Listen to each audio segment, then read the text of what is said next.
As we return to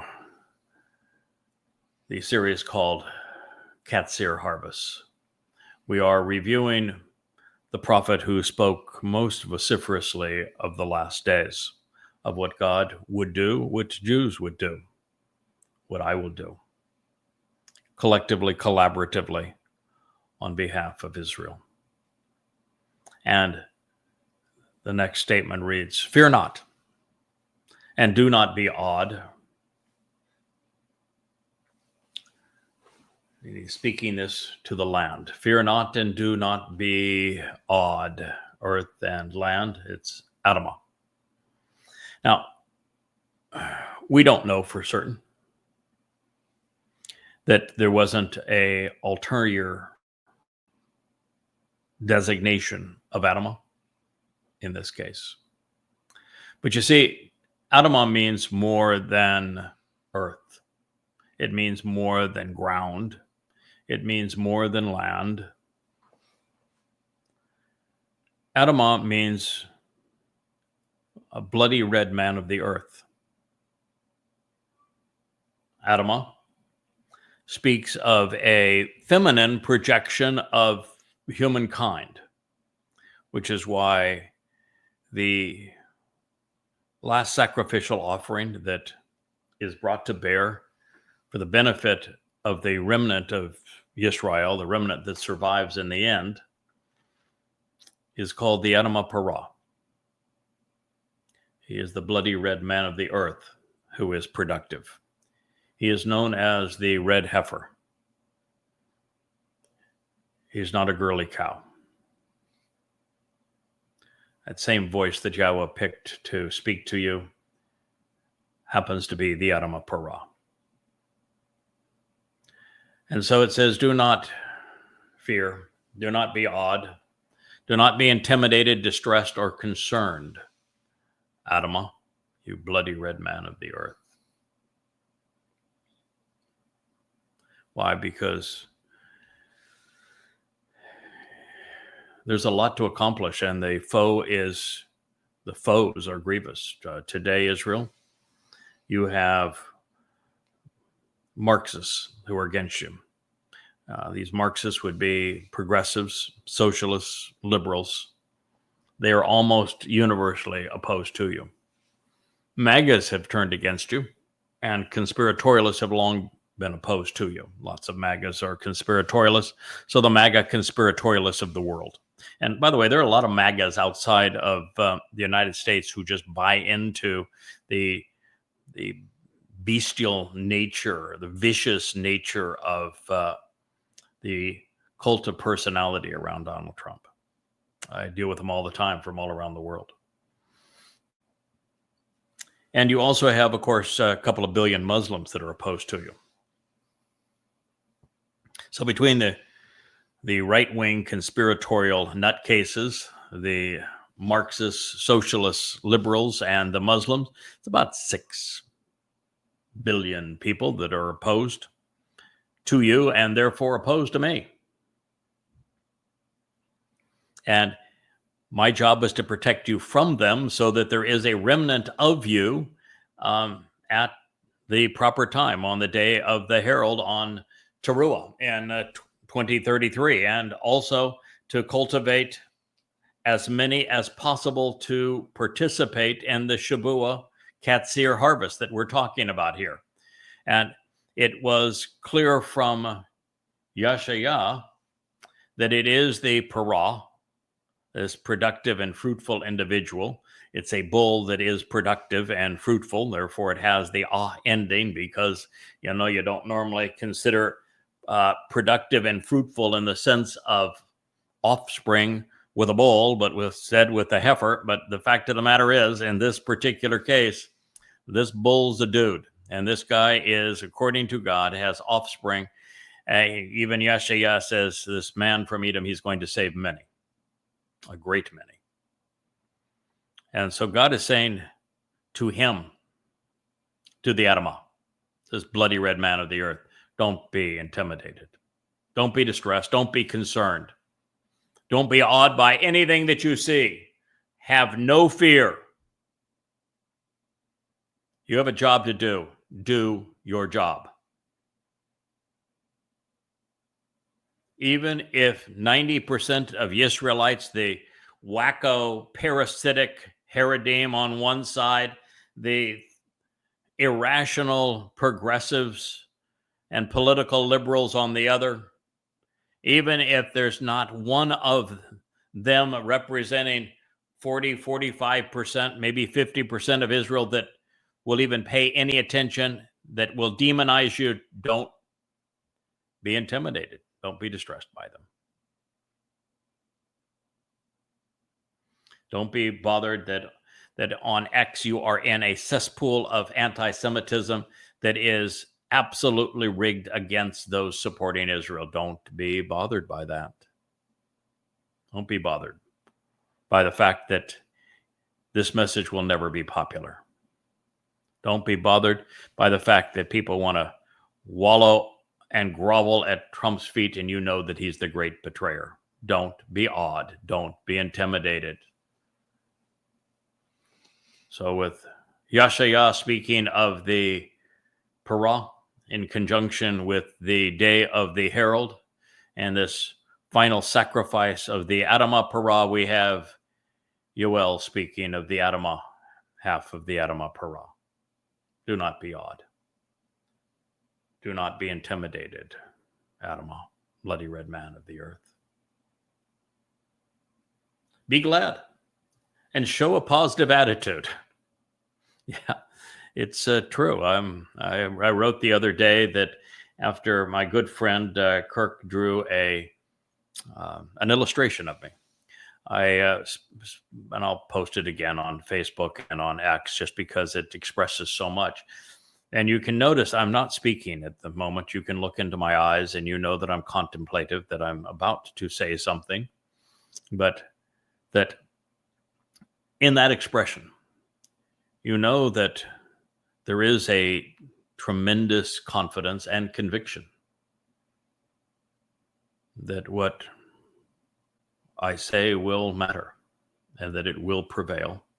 And therefore, there's an optimism, even under the tremendous burden of having the world, even of Jews themselves, being in opposition. I know we're going to prevail. I have every confidence in Yahweh. Yahweh has revealed that we are going to prevail. He's always right. So be joyful and anticipate a vastly more favorable circumstance, Adamah. Show this positive attitude. Reveal that you know that a favorable result will materialize because Yahweh has done and he will continue to do great things which enable growth. God will do whatever needs to be done. And this time, he is all in. He backed away during the Exodus when Israel said, "Shut up and go away." He even backed away at the end of Dod's first life because Israel, with the coup that was led by his son Absalom, was just too embittered. It wore Dod out. It was too long a life of challenges, overwhelmed him after a while. God's not going to let that happen this time. You are not going to prevail against us. Now, God sent in the reinforcements. The Towrah has the 7 spirits of Yahweh. That is considerable. And he is not going to stand down. He has, and he will continue to do, Ashah, whatever is required. He is acting in your presence. He is using me as his voice. He is empowering my mind and my conviction, my sense of understanding, such that I'm the first person to ever visualize the entire portrait that God has painted for us and can reveal what God said would happen today that will materialize tomorrow, so that you're prepared for it. We will succeed with you or without you, because there will be a number of you who are going to benefit and will grow, because God is honorable. He wants to elevate your status. He wants to lift you up. Yoel 2:21. Even as Israel fights for its very right to exist, battling the death cult of Islam and the drone of progressive Marxist rhetoric, as well as the MAGAs who have turned,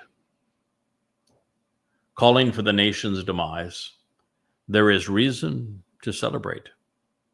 Not only will the Shabuah Qatsyr remove the covenant family from the time of Yaakov's troubles, Yom Kippurim will be the most awe-inspiring day on earth. And the 10 days before, both with the Lakat, the gleaning of Towrah, as there's a stream of light of Yehudim and Israelites that are withdrawn from the earth as immortal beings. And then we have Elia orchestrate the sacrifice of the Adamah Parah, the red heifer, the bloody red man of the earth who saves many. And God ignites those flames. He releases the waters that will dance off the Temple Mount and the flames that soar to the heavens, as he extinguishes and incinerates all who came to torment Israel. And as he turns the earth back into the conditions found in Eden, all during that 10-day period, as he retrieves through his spiritual chariot all of the Yehudim who can benefit from the sacrifice of the red heifer, all at this moment, all for the return and the homecoming and the family reunion and the ultimate betrothal of the now cleansed adulterous woman that was Israel to your returning king, David. It's the most amazing 15 days in human history, because it leads to us camping out with God for 1,000 years here on earth, return to the conditions found in Eden. That's where we're headed. And there will be many of you who will be there, and many more who will not. But I rejoice for those who will listen. Yahweh has done amazing things. He's created the universe. He's conceived life. He has nurtured a relationship, initially with Adam and Chawah in the garden. He's protected Noah and his family aboard the ark. He established the covenant with Abraham and Sarah, and only oversaw the conception of, not only oversaw this conception of Israel, but he emancipated his people from human bondage. And he will do so again. Our time with God is not ending. It is just beginning. And all the while, he will raise us as his children and watch us grow. And it's because he has chosen an implement to convey this to you at a time when it's most important for you to hear it. We do not know how Yahweh will repopulate animals on a restored earth purged of politics and religion. But we know that there will be no need for them to be distressed anymore.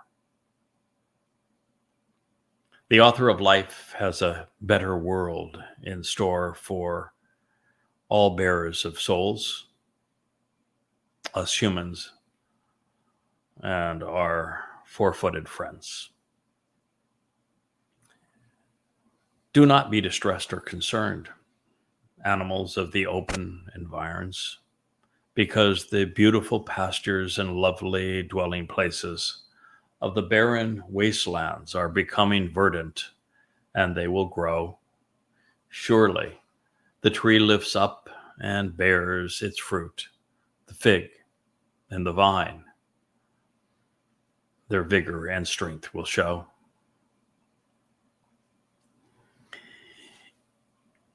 I don't know if I was the first on this issue, but certainly among them and the most vocal about it. To recognize that the earth is returning to the conditions experienced in Eden. That the story in Eden was vividly narrated for us so that we would know where God is offering to take us. And that the trip from Eden back to Eden played out in exactly 6,000 years. And that the Mikre of Pesach opens the door, and Sukkah shelters represents this return to camping out with God. And I knew that God was going to expunge all traces of religion and politics, militarism and patriotism from the earth, because they did not exist in Eden. And this is what he is going to do here and now. And just as Eden featured animals, and that God cared deeply about them, and that he had one of the most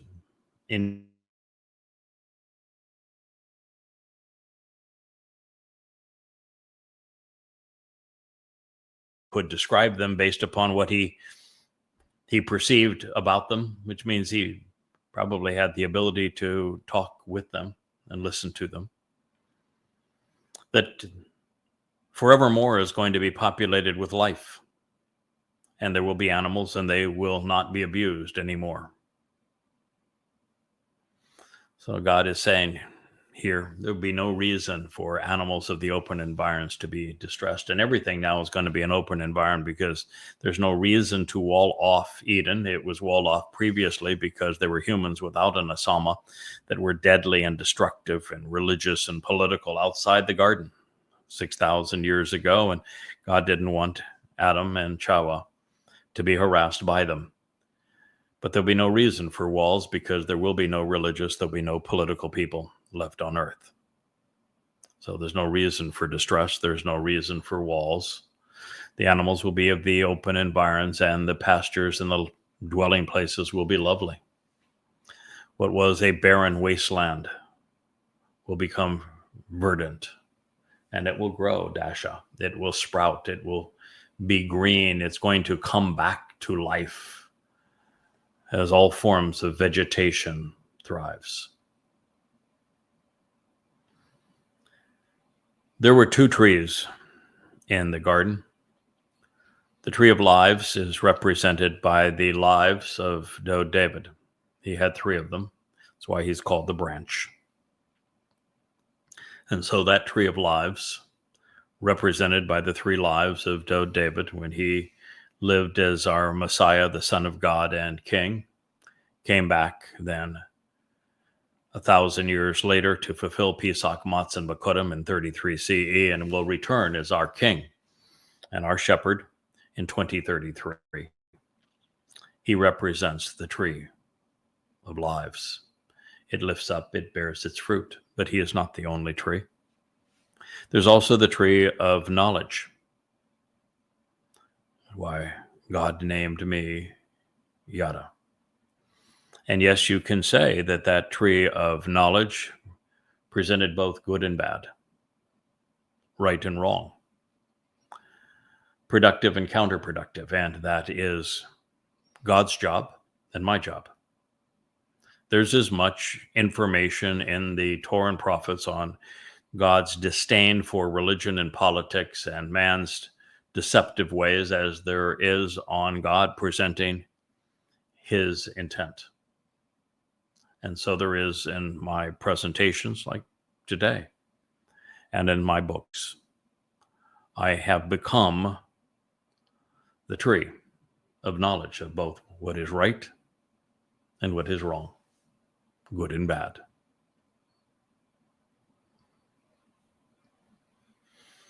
The fig and the vine will give their vigor and strength.